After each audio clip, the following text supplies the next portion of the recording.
Listening, fill in the blanks. Let's start.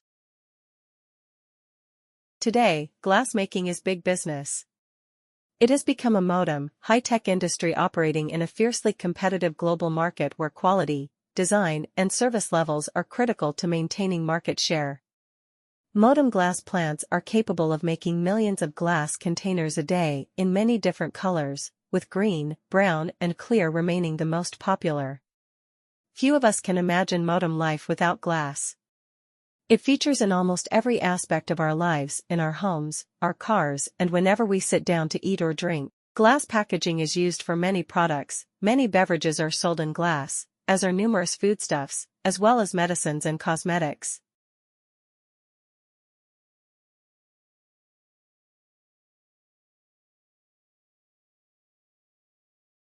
As a result of the growing research evidence of the importance of the first 3 years of a child's life, and the disappointing results from Head Start, a pilot program was launched in Missouri in the U.S.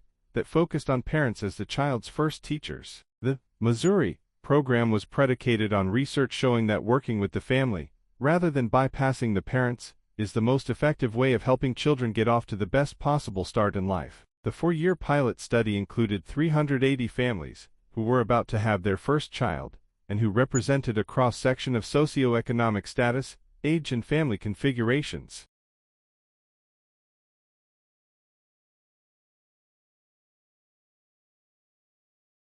To sum up, learning is affected by emotions of both the individual and significant others. Positive emotions facilitate the creative aspects of learning and negative emotions inhibit it. Fear, for example, can limit the development of curiosity, which is a strong force in scientific advance, because it motivates problem-solving behavior. In Bocart's 1991 review of emotion, the learning of very high IQ and highly achieving children, she found emotional forces in harness. They were not only curious, but often had a strong desire to control their environment, improve their learning efficiency, and increase their own learning resources.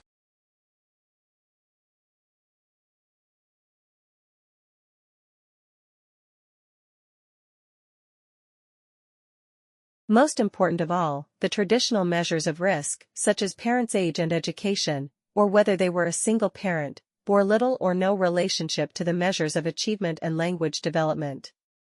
Children in the program performed equally well, regardless of socioeconomic disadvantages.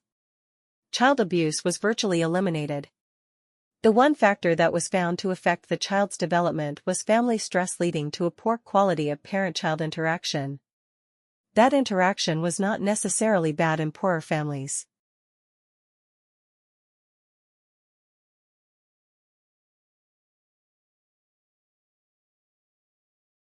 The researchers allowed various prey spiders to spin webs in the laboratory and then introduced Portia spiders. To simulate the shaking effect of a breeze, the zoologists used either a model aircraft propeller or attached a tiny magnet to the center of the web, which could be vibrated by applying a varying electrical field. The researchers noticed that the stalking Portia spiders moved more when the webs were shaking than when they were still, and they were more likely to capture their prey during tests in which the webs were penormally shaken than in those where the webs were undisturbed. If the spiders were placed onto unoccupied webs, they would make no attempt to change their movements.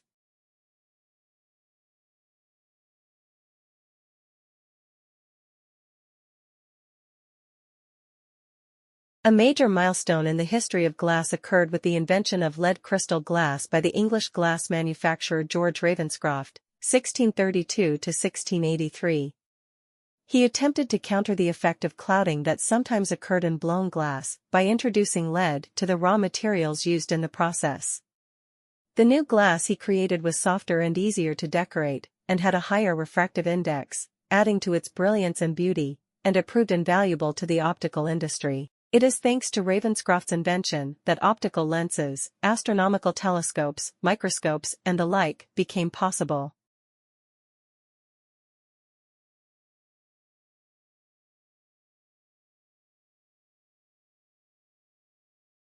It appears that experimental, situational, and cultural factors are even more powerful in shaping wisdom than previously imagined, says Associate Professor Igor Grossman of the University of Waterloo in Ontario, Canada.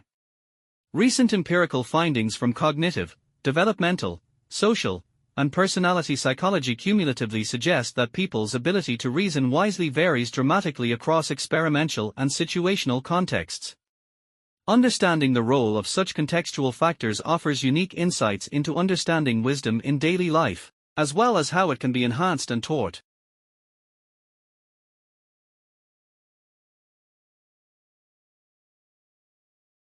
For many people, a long way in our everyday lives, we have to perform many acts out of habit to survive, like opening the door, shaving, getting dressed, walking to work, and so on. If this were not the case, we would, in all probability, become mentally unhinged. So strongly ingrained are our habits, though this varies from person to person, that sometimes when a conscious effort is made to be creative, automatic response takes over. We may try, for example, to walk to work following a different route, but end up on our usual path. By then it is too late to go back and change our minds. Another day, perhaps. The same applies to all other areas of our lives. When we are solving problems, for example, we may seek different answers, but, often as not, find ourselves walking along the same well-trodden paths.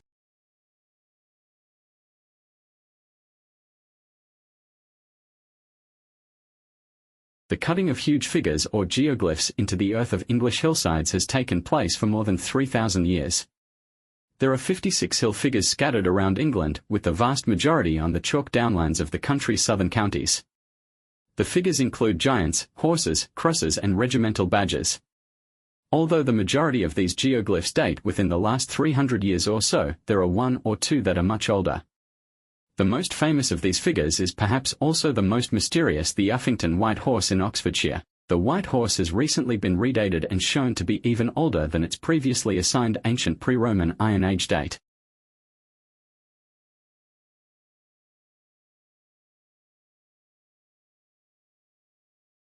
Like, share, subscribe the channel and press the bell icon for further